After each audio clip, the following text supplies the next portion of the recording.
Is there a favorite Bible verse or Bible story that has informed your thinking or your character through life, sir? Well, I think many, so many, and tell people about an eye for an eye. You can almost say that. That's not a particularly nice thing, but you know. Most people probably find this response, an eye for an eye, wrong-headed and backwards. Honestly, I'm not even sure Trump knows what to make of it. An eye for an eye, you can almost say that. That's not a particularly nice thing, but you know. The brutal imagery invoked in the Bible is shocking to his cosmopolitan sensibilities of right and wrong. Sam Harris echoes this sentiment perfectly.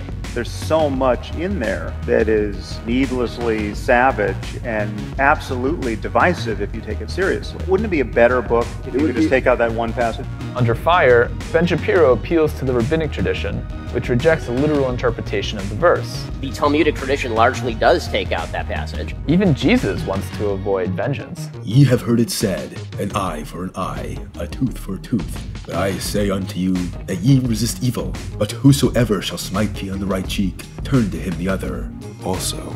Regardless of the approach, the consensus seems to be that God, in his transmission of ethics to humanity, was in desperate need of a good editor.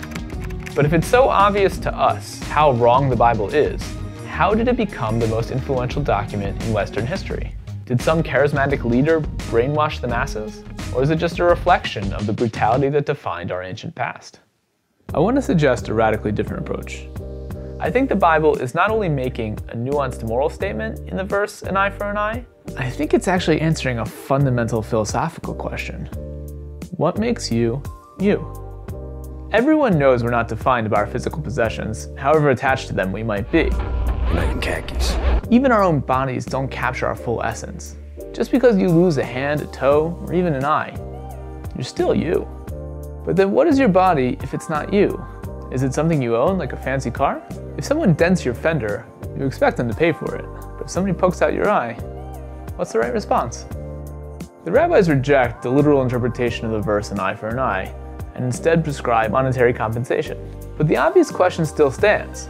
If the Bible doesn't require an eye for an eye, why did God write it that way? The Malbim, one of the preeminent scholars of the 19th century, sheds some light. In an absolute sense, the only fair punishment for the heinous crime of blinding your neighbor's eye is equal retribution. But this simply cannot work in our world. While undoubtedly tragic for anyone, the impact of losing an eye could vary widely from person to person. People experience pain differently, and some people rely on their eyes more than others. And so God instructs us to resort to monetary reimbursement, as we would do for any case of property damage.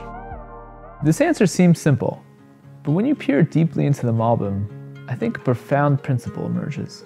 Had God merely told us to reimburse personal injury like we do all other property, we would have missed a foundational idea about ourselves. What an eye for an eye teaches us is that our bodies are more than just vehicles that move us from point A to point B. And if you damage them, it's far more severe than some fender bender. We humans are endowed with a spiritual essence that carries with it aspirations and incredible potential.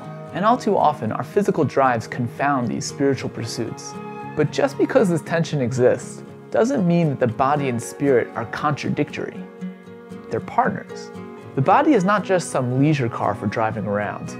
It is the vehicle for our self-actualization, a vessel for our mission in the world. And if someone decides to mutilate this vessel, it is a crime of a wholly different magnitude than mere property damage. But if God had only written, pay someone for putting out their eye, we would have missed out on this vital lesson. We would be blind. Singing out his miracles, just to be reminded, my eyes could have been blinded, but it's still... Hey everyone, thanks for watching. What we're trying to do here is elevate the dialogue surrounding the Bible, a topic everyone's familiar with, but not necessarily so well understood. Trying to present an authentic Torah perspective to help explore the more controversial and interesting ideas that come out of the text. Just want to thank my wife for supporting me in this endeavor, and acknowledge Evan over at Nerdwriter for the inspiration for this video essay series. If you like what you see and you want to see more of it, we have a Patreon that you can, click the link down below. You can subscribe if you want to see more content from us down the line. So thanks so much.